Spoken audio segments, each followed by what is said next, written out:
அங்கே வேதாத்திரி மகரிஷின்னு இருக்கார். அவர் இதில் வந்து சினம் தவிர்த்தல்னு பயிற்சியை கொடுப்பாங்க. குடும்ப தலைவர்கள் பெரியவங்கள்லாம் வந்து அந்த பயிற்சியை எடுத்துக்கணும்.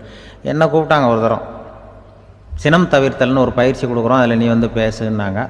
நான் சொன்னேன், நான் பயிற்சிக்கு வேணா வரேன், என்னை பேச வேண்டாம் சார், நான் வந்து பயிற்சி கற்றுக்கிறேன். என்ன இல்லை நீ அதெல்லாம் பயிற்சி நாங்கள் கொடுக்குறோம், நீ உனக்கு என்ன தெரியுமோ சொல்லு, மனுஷன் கோவப்படாமல் இருக்கணும், அதுக்கு ஏதாவது வழி சொல்லிட்டு போ அப்படின்னு கூப்பிட்டாங்க. சரின்ட்டு போனேன். போய் அங்கே போய் நான் சொன்னேன், இது மாதிரி எனக்கு தெரிஞ்சது ஒரு கதை மாதிரி சொன்னேன்.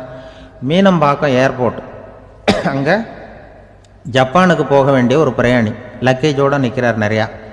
இதை வாங்கி பிளேனில் ஏற்றக்கூடிய ஒரு தொழிலாளி அவர்கிட்ட ஒரு சண்டை போடுறார், அடிக்க போகிறார், திட்டுறாரு, கண்ணாமண்ணு திட்டுறார். அவர் இதை ஒருத்தர் பார்த்துக்கிட்டே இருக்கார்.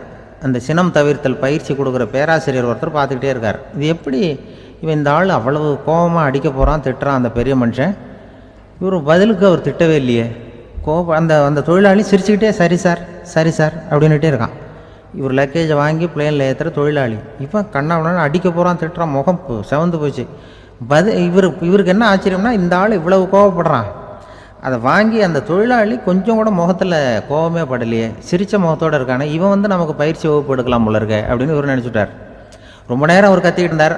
சரி சார்ன்ட்டு அதை வாங்கிட்டு அவர் போயிட்டார். போனதுக்கப்புறம் இவர் இந்த ஆள் அப்புறம் பிளேன் வந்தது, ஏறி அவர் போயிட்டார், ஜப்பானுக்கு போயிட்டார். அதுக்கப்புறம் இந்த சினம் தவிர்த்தல் பேராசிரியர் ஓடி போய் அந்த தொழிலாளியை பிடிச்சி கொண்டு வந்தார். இந்த பாருப்பா, நான் வந்து காலையிலேருந்து பார்த்துக்கிட்டு இருக்கேன், அந்த ஆள் உன்னை அடிக்க வந்தான், திட்ட வந்தான், இவ்வளவு கோவப்படுறான், உனக்கு பதிலுக்கு நீ கோவமே படலையே, உனக்கு கோவமே வராதா, அது எப்படி நீ சினம் தவிர்க்கிறது, எப்படி உனக்கு கோவமே வரலையா அப்படின்னு கேட்டிருக்கார். அப்போ அந்த தொழிலாளி சொன்னாராம், அப்படி இல்லை சார், மனுஷன்னு பிறந்தா கோவம் படாமல் இருக்க முடியாது, எல்லாருக்கும் கோவம் வரும், அது அவங்கவுங்க வழியில் டீல் பண்ணுவாங்க, நான் அதை என் வழியில் டீல் பண்ணேன், அவ்வளோதான். அப்போ அவர் திட்டும் பொழுது உனக்கு கோபம் வந்ததுதானே? வந்தது சார். இப்போ அது எப்படி டீல் பண்ணேன்னு கேட்டிருக்கார். அப்போ இவன் சொன்னான், நான் ஒன்றும் இல்லை சார், அந்த பிரயாணி வந்து இப்போ ஜப்பானுக்கு போயிட்டுருக்கார், அவர் லக்கேஜெலாம் அமெரிக்கா போயிட்டுருக்கு,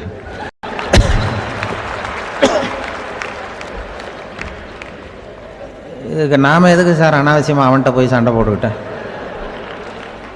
அவர் மாற்றி ஏற்றி விட்டா அவன் போய் பார்த்துக்கிறான் எங்கேயாவது, அதுதான் நான் சினம் தவிர்க்கிற வழி அப்படின்னு சொன்னாரான். உடனே இதை தான் எனக்கு தெரிஞ்சது கோபம் வராமல் இருக்கிறதுன்னு அங்கே பேசினேன் அந்த கூட்டத்தில். அதுக்கப்புறம் இன்ன வரைக்கும் அவங்க கூப்பிடுறதே இல்லை என்ன. ஏன்னா நாங்கள் வந்து முறையாக ஒருத்தன் கோவப்படாமல்